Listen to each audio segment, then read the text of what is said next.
Hello everybody, I am Anshu Srivastava. Welcome back to exam pass. Topic आप देख रहे हो इस वीडियो में हम लोग सेल सिग्नलिंग के बारे में समझेंगे। सिग्नलिंग मीन्स होता है बातचीत। बेसिकली अगर मैं बोलूँ तो signalling means everybody cell communication. तो सेल कम्युनिकेशन क्या होता है, पेपर मैंने सेल बायोलॉजी लिया है। ऑफकोर्स आपको काफ़ी हेल्प करेगा इन अंडरस्टैंडिंग कि आखिर सेल की बातचीत क्या होती है, सेल कम्युनिकेशन क्या होता है। सबसे पहले हम लोग क्वेश्चन देख लेते हैं। क्वेश्चन जो आपको पूछा जाता है, describe the basic mechanism of cell signalling. तो ये एक तरीके का आप कह सकते हो कि फंडामेंटल प्रोसेस है जिसमें इंफॉर्मेशन ट्रांसफ़र होगा। सपोज करो मैंने आपको बोला कि आपको अपना मैसेज किसी और को भेजना है, तो आप जनरली टेक्स्ट कर देते हो, व्हाट्सएप कर देते हो। वैसे ही जो सेल के आसपास सेल है ना, उनमें ट्रांसमिशन करना होगा अगर मैसेज का। अगर सेल के सरफेस से जो भी सेल की आउटर इन्वायरमेंट है वो इन्फॉर्मेशन अगर भेजनी है, या फिर एक कोई सेल है, इस सेल से दूसरे सेल तक जो इन्फॉर्मेशन पहुंचाना होता है ना, that is just giving signal. ये सेल नंबर 1 था, ये सेल नंबर 2 है। तो सेल नंबर 1 से सेल नंबर 2 को सिग्नल देना मीन्स कम्युनिकेशन करना, इतना ही सिंपल होता है सेल सिग्नलिंग। क्या करेगा, मान लो आप ये कोई सेल का सरफेस है, सेल के सरफेस से न्यूक्लियस में इंफॉर्मेशन जाएगी और न्यूक्लियस के अंदर बेसिकली क्या होता है, जीन एक्सप्रेशन। तो जीन एक्सप्रेशन तक वो इंफॉर्मेशन रिले होता है। तो आइए देखते हैं कि हम अटेम्प्ट कैसे करेंगे this question in our paper. सबसे पहले हम डिफाइन कर लेंगे कि what is cell signalling everybody. एक ओवरव्यू देखेंगे कि आखिर किस बेसिस पे ये काम करता है।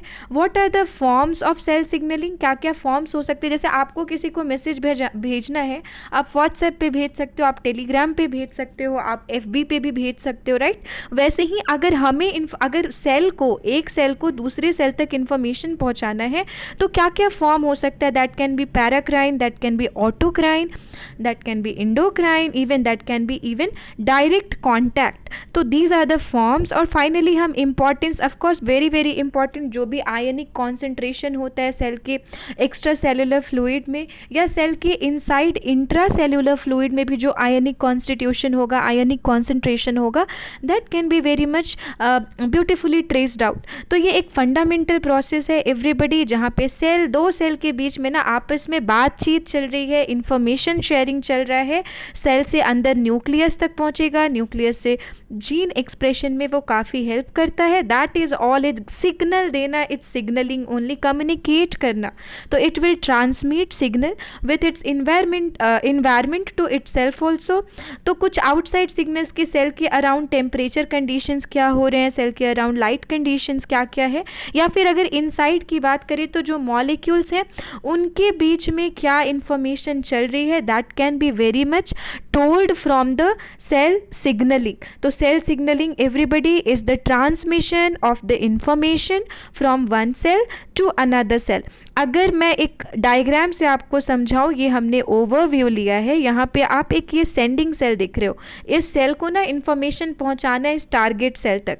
तो ये इंफॉर्मेशन जो पहुँचाएगा that will be through ligands. तो लाइगेंड्स क्या करते हैं, ligands act as the signals over here. अब यहाँ पे इस टारगेट सेल तक इंफॉर्मेशन पहुँचनी है तो कोई ना कोई तो रिसीव करेगा ना। तो the molecule which receives the information is called as receptor everyone. तो रिसेप्टर जो है वो रिसीव कर लेता है इंफॉर्मेशन, और फाइनली रिसेप्टर रिसीव करने के बाद it will relay the response, it will give the response to the cell. तो सबसे पहले क्या होगा, सबसे पहले जो सेल सिग्नलिंग होती है उसमें मैसेज को भेजा जाता है। भेजने के बाद जो रिसेप्टर्स होते हैं they basically accept it. Receptors क्या करेंगे, they will accept the signal, they will accept the information whatever is coming to them. और फाइनली जो क्या होगा वो रिस्पॉन्स जनरेट होगा, कुछ ना कुछ तो रिस्पॉन्स करेगा ना सेल। इसको ये है सेल बी, सपोज इसको सेल ए ने मैसेज भेजा है, इसको सेल ए ने कुछ ट्रांसमिशन, कुछ सिग्नल्स भेजे हैं, तो ये सेल बी में कुछ तो रिस्पॉन्स आएगा, राइट। तो क्या होता है, ये सेल ए बोला हेलो, आपके पास ये इन्फॉर्मेशन जा रही है, तो रिसेप्टर कहेगा okay I will receive it. तो लाइगेंड के फॉर्म में ये इन्फॉर्मेशन आती है, सबसे पहले सिग्नल को परसीव किया जाएगा, that signal will be percepted with the help of receptor molecule. ये रिसेप्टर आप देख पा रहे हो, जनरली जो सेल का सरफेस होता है वहाँ पे ये लोकेटेड होता है। एक बार वो रिसीव हो गया, फिर क्या होगा, there will be intracellular signal transduction, मतलब सिग्नल्स जो है वो ट्रांसफ़र होंगे। कैसे ट्रांसफ़र होंगे, तो सेल के सरफेस से अंदर साइटोप्लाज्म में आए, साइटोप्लाज्म लिक्विड कंटेंट होता है सेल का, साइटोप्लाज्म से न्यूक्लियस में आएगा, न्यूक्लियस से फिर फाइनली जेनेटिक एक्सप्रेशन में ये रिस्पॉन्स जनरेट होता है विच इज सेल्यूलर रिस्पॉन्स। तो सबसे पहले रिसीविंग की जाएगी, आपको ख्याल रखना है, फिर ट्रांसडक्शन किया जाएगा, फिर रिस्पॉन्स जनरेट होगा, and that is the overview of any cell signalling. Everybody आप ख्याल रखोगे, रिसीव करना होता है, ट्रांसड्यूस करना होता है, और फाइनली रिस्पॉन्स जनरेट हो जाता है। अब ये हम लोग डिस्कस करेंगे कि आखिर फॉर्म्स क्या क्या है, राइट।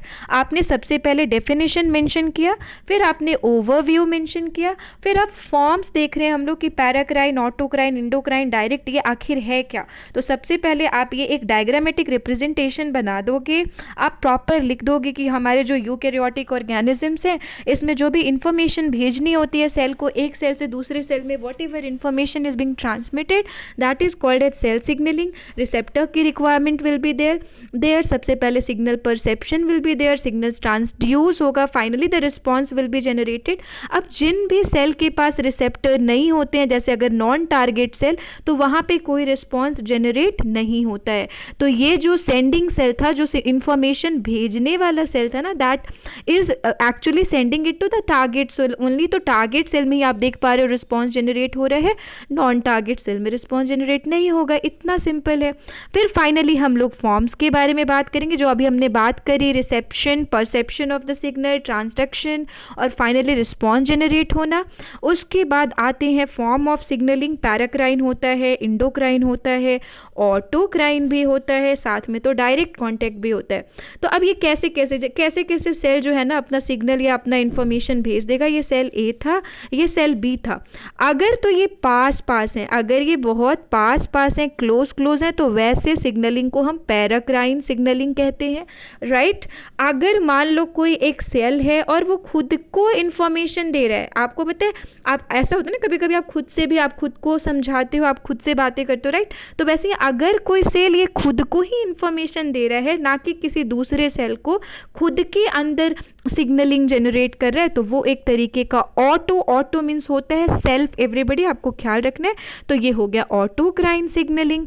अगर इंडोक्राइन रिस्पॉन्स होता है, अगर ग्लैंड्स की बात होगी, तो that will B endocrine signalling. जो टारगेट सेल्स होते हैं ना इंडोक्राइन सिग्नलिंग में, वो ग्लैंड्स होते हैं। और डायरेक्ट कॉन्टैक्ट से तो हमको बिल्कुल समझ में आ रहा है कि एकदम डायरेक्ट कॉन्टैक्ट में क्या होगा ना, कि दोनों cells are basically in direct contact with each other. Cell A है, सेल बी है, इनके साइटोप्लाज्म है, तो direct form of cell signalling में दैट मैसेज और that information that is transmitted directly without any help. Autocrine में ये cell खुद को समझा रहे, खुद को सिग्नल दे रहा है, तो ऑटो मीन सेल्फ। अगर अक्रॉस द गैप जंक्शंस होते हैं, तो अगेन टारगेट सेल में there can be certain gap junctions through which that cell signalling can happen. P for paracrine, P से आप ध्यान रख लेना, पास पास हैं ये। तो वैसे सेल जो टारगेटेड सेल हैं, अगर वो नियर बाई होते हैं, तो that will B paracrine signalling.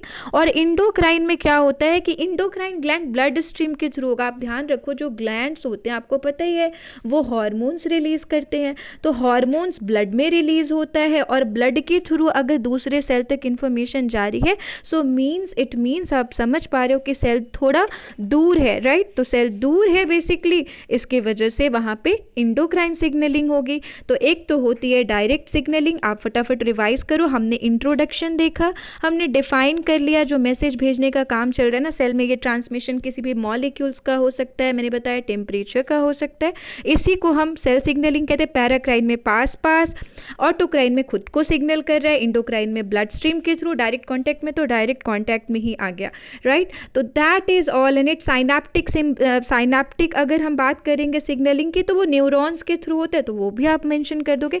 तो फॉर्म आपने मेंशन, आपने इंट्रोडक्शन मेंशन किया, आपने ओवरव्यू मेंशन किया, आप डायग्राम ज़रूर बता देना। जो हमने अभी बातें करी वही फॉर्म्स के थ्रू लिखी हुई है। आई होप आपको काफ़ी हेल्प मिली होगी in understanding the cell signalling. अच्छा खासा प्यारा सा आंसर आप लिख के आओगे। ख्याल रखिए अपना, पढ़ाई करते रहिए। Thank you everybody, keep learning, keep supporting. Thank you everyone, thank you.